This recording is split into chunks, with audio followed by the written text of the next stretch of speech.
I invited some of the funniest content creators to be interviewed for some of the most unusual jobs possible. But here's the catch. They have to go through the entire interview process without knowing what the job is. One will walk away with a brand new career, and one will be sent packing. I'm looking for a goddamn job. Not every PP time is poo-poo time. I got tools. Is that why the office smells like semen? Just be lesbian. We don't. I'm very good at being unconscious. Ignore him, he's just, yeah. This is Hired or Fired. Are you more of like a tits guy or an ass guy? You already know the answer. No class, all ass. Well, let's hope that is the same situation for these next contestants.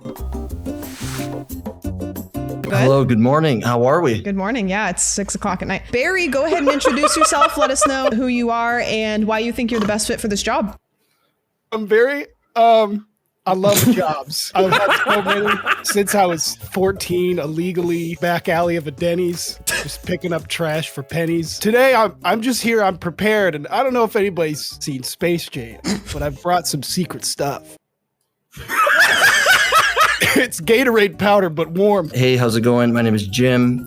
First and foremost, I'm just going to tell you right now, I've had a long fucking day. I go down to the Quickie Lube. Guy, I just want a fucking oil change. And the fucking dude, when I come around there, I open up the door and he's over there on his hands and knees and he's fucking sucking on the fucking blinker stick. Little Chihuahua comes around, yeah, chews my frontal region right the fuck out, all right? I haven't had a good fucking day. I'm looking for a goddamn job. What got you into this field originally? A lot of people use tools, and a lot of people don't understand the use of a tool, as previously seen. Sure. We could use a starter set, but I like to use the big tools. I like to use the big guns. You want me to show you how it works, I or? don't think bigger's better. I think it's how you use it. It's how you use it, and this is exactly how you use it. Yeah, you're really getting in there. So it's all about the tool that you use, okay? Very good. I'm sorry, Nandre, I had a very fucking bad day today. We're gonna sit here and just fucking laugh at Guy. Listen, Guy just wants to get shit done. Barry, go ahead. This is all you. What got you into this field? Learning and science. Just like all the stereotypical science things. The visuals of like beakers and test tubes and shit and like big gloves. Speaking of big gloves, mama ain't raised no little bitch, okay? I'm a fighter. I'll fight for this job. I got tools. Wow. I ain't afraid to use them. Do you have any kind of like degree, like paperwork? Actually, I do have a degree. I've got qualifications. I came very prepared. I'm a very hireable guy. Hey, Jimmy, I got a question for you. I want to know if you got like a little motto, something you say to yourself every day that keeps you going. I remember this quite clearly. My last boss, his name was Taras. He said, hey, Jim, get in the car. We're going for a ride. I said, okay, Taras, let's go for a ride. I get in and we're driving down the road. It was about 7 in the morning and there was a nice young lady walking down the street and she had some nice leather boots on. Sorry, Nana, are you listening? Yeah. Okay. She had some nice leather boots on, and he says, wow, it's not even 8 o'clock in the morning. She's got her boots on. And that really stuck with me. You know what? It is 8 o'clock in the morning. She does have her boots on. It's time to fucking go. Can I have the question again? What's your motto? I think you know my motto. Fuck fast. Fried chicken. Barry, we're going to start with you here. What qualities do you have that Jimmy doesn't that make you the better option here? Frankly, I'm an empath. And I think that's all I need to say. I'm pretty sure that each and every one of us down here tonight seen those gloves that he pulled out. Those are anti-masturbation devices. And quite frankly, my sex drive is healthy. I have a clear mind. I can do this. Tell me about your proudest achievement in this field. I mean, I've done so many things. I have big windows in my house. So I sort of just shut off the lights at night, look out the window. And one of these nights, I seen my fucking neighbor, Steve, sneaking over to my goddamn car, and he put a little fucking note right underneath the windshield. And you want to know what this fucking thing says? So I'm a vegan now. Let me tell you how. My buddy fucked a hamburger. That's a cow. just doesn't make any fucking sense sometimes. He likes to stand. Yeah, I don't know why he's standing so much. Literally nothing wrong with standing. You want a lazy ass fucking worker? Like some of these people just want to sit down all fucking day? I need to know, have you ever turned a client away? And if so, why? Michelle Obama. Wow, that's a big one. She was too loud. Did you maintain like a decent relationship after that, or? Oh yeah, we text a lot. Have I ever turned someone away? Absolutely. Just based on the way someone looks. If they come in with a fucking smug look on their face, I'm done. Can we do this then? I got a little exercise. I'm gonna make a face at you and then you tell me, will you take me on or will you turn me away? Okay. Face number 1. Sure, come on in. Here's face number 2. Get the fuck out of here. No, it's not happening. It's not happening. Not today. Okay, last face. Sorry, sir. What the fuck are you looking at? I'm looking at you. Sure, come on in. 2 out of 3 ain't bad. Assuming that you guys drive to work, what kind of conversations do you have inside your head with yourself that just kind of like motivate you to gear up for the workday? One of the worst parts about the modern work environment is the commute. It can be a stress adder. Traffic can be bad. And sometimes I just don't want to process. My brain's moving so fast. So what I did is I used my skills with a digital audio workstation and I took the song that comes from the Six Flags commercials. I put one in the left side, one in the right side and pitched them down a half step. So it just sounds awful, blaring the whole time. But that way, there's not anything that's happening in there. And then as soon as I get to work, I'm at a fresh palate. I have tinnitus, but then I'm good to go. And I've got Six Flags energy ready to take the day. And my ears, they come back. I do something that everybody does. And correct me if I'm wrong. Come up to a stoplight. Your first instinct is to look over at the person next to you. Holy shit, I could have it so much fucking worse. And I just sort of make myself feel better along the drive and I get to work and I'm ready to fucking go for the day. Let's get into the brass tacks here. How do you deal with the smell? I don't. You want to elaborate on that? No. You never really can deal with the smell. Do you think you could learn to love it? No, absolutely not. What is your mission statement? What? I'm fucking in the middle of something, dude. Oh, fuck yeah. I've been fucking waiting for this goddamn package all fucking day. Sorry, 1 second. Oh, fuck yeah, buddy. We got bases. I got my new fucking bases.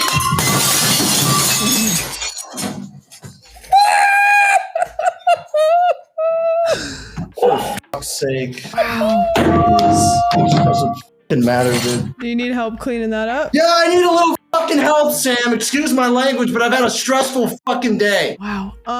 Barry. I give my mission statement. Yeah, sorry, go ahead. When I pick something up, I don't drop it.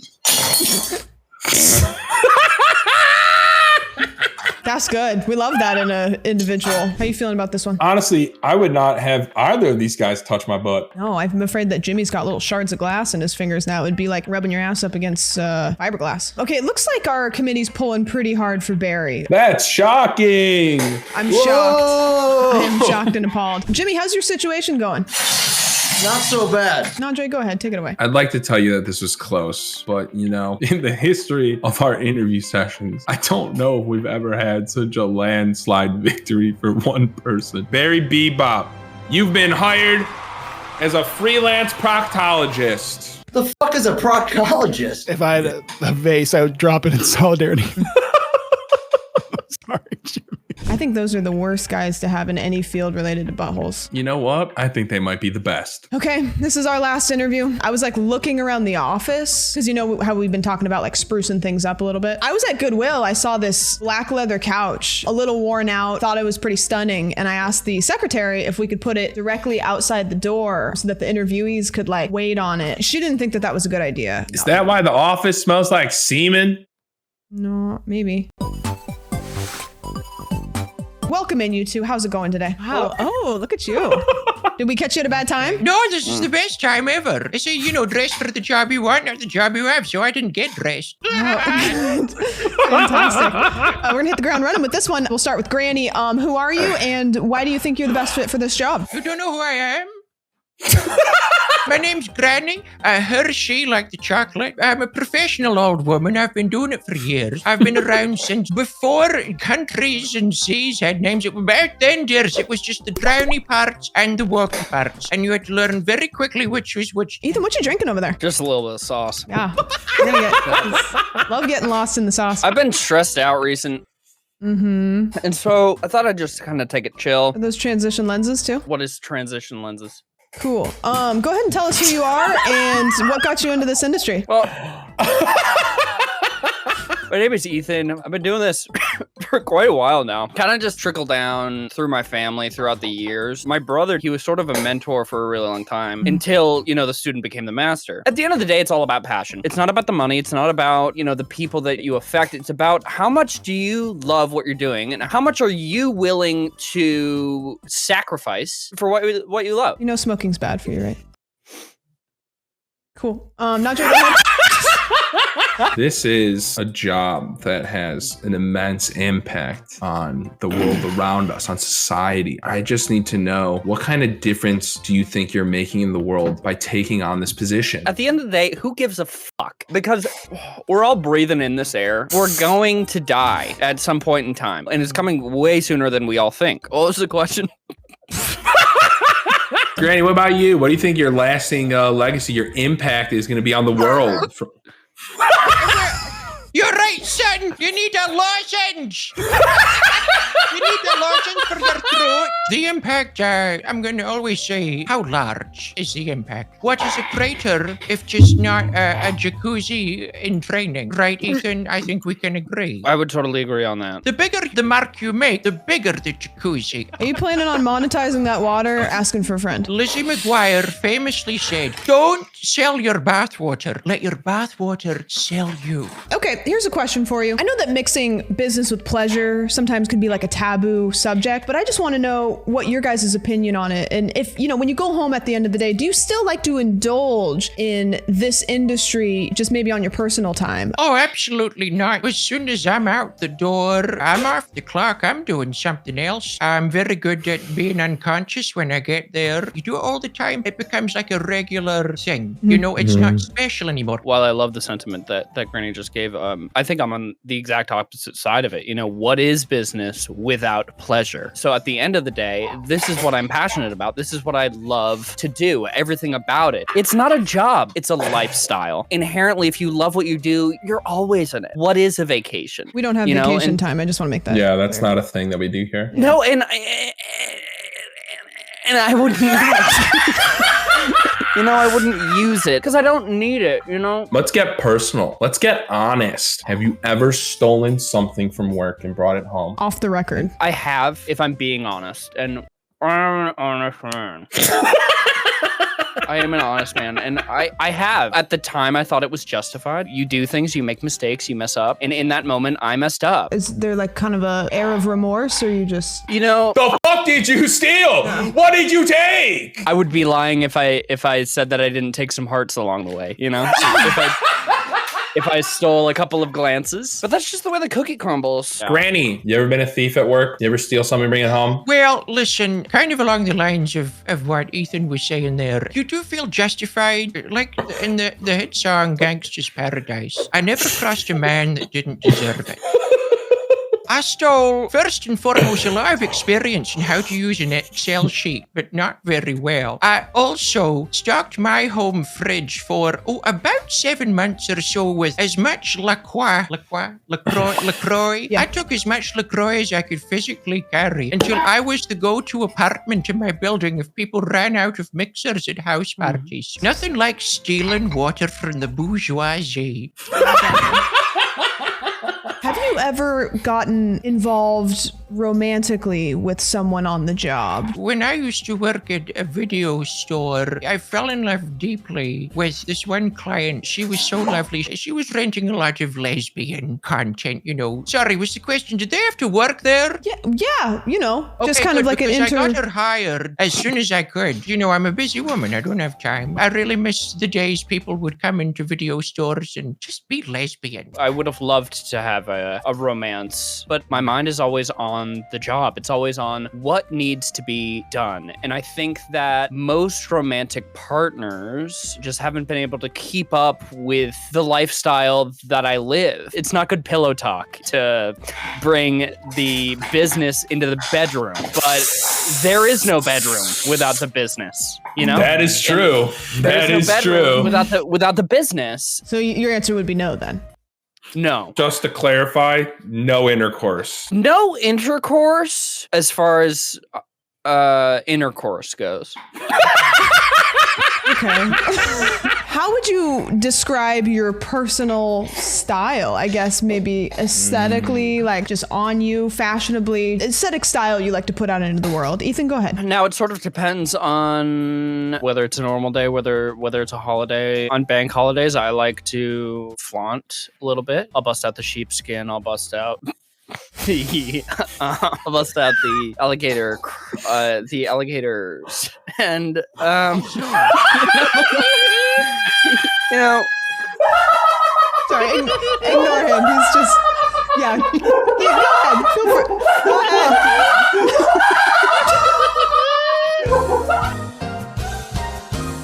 My personal style, I mean, as Ethan mentioned, depends. What would you say your personal mission statement is? At the end of the day, you get home, you're kicking off your slippers, you're kicking off your socks, you're letting the hogs loose. Dogs are barking. The dogs are barking, and if they don't get let out, they're gonna shit on the floor. And we let our friend down the street borrow our carpet cleaner, and we don't have the facilities to. Not every pee-pee time is poo-poo time, but every poo-poo time is pee-pee time. A lot of people think that it's easier to clean it up on the hardwood, but let me tell you something about hardwood. Especially if it's a puppy or it's an old dog. Why are we here? What are we working towards? What are we... And so if you think about it like that, then the answer is easy. And that's up to you. I feel like you could have just said, what's a mission statement? I think you nailed it, personally. I like him. We should hire him. He's good. What's your mission statement? Listen, dear, in the wise words of Billy Bobby Brown, if you're good at something, you never do it for free. That's coincidentally why this Pride Month, she's partnering with IHOP and Ford Trucks to bring us gay pancakes across America. Like Ethan was saying, you know, why are we here? Why did I get out of bed in the morning? What is my name? That was beautiful, thorough. I think you guys both nailed it. We are going to have a little discussion, and then we will bring you back in. I didn't hear a thing that Ethan said 90% of that interview. I kind of just tuned him out. That was the most productive meeting we've ever had because I pretty much got through all my emails, my daily affirmations, my new novel. It's looking like the committee's leaning towards Granny. I'm just going to bring him back in, and I'm going to break the news to him. Put him down easy. You know, we deliberated it for a little bit. The job that you guys were interviewing today was adult film set designer. We think that both of you have your own flavor. Unfortunately, Ethan's is cigarettes and whiskey, and Granny's was more of what the audience wanted to go with. So, Granny, you are hired today. Congratulations. Oh, and you know what? Oh my goodness, me? Is there a section for mature? We can figure it out. Yes, and it's very popular. I still got it, I swear. I won't do it, but I still got it. Well, I appreciate you guys being here. I appreciate it a whole lot. The whiskey was a last minute choice. I'm a little drunk now. Guys, thank you for being here. You both killed it. It's an honor to be in the presence of both of you for this interview. Granny, again, congratulations. You did swell. Thank you so much. I'll see you on six. I'll see you there. Thank you so much. Yeah, okay, we'll see. Bye. Alrighty. I feel pretty good about that. I think we've got some incredible new employees. Company has expanded. There's some new opportunities and growth on the horizon. I think that next interviewing process might be operating a little bit differently, but in a new and exciting way. Thank you guys for tuning in. We're really excited to start the work process with these new interviewees and really get them going. Thank you again for being here. We appreciate it. Bye-bye.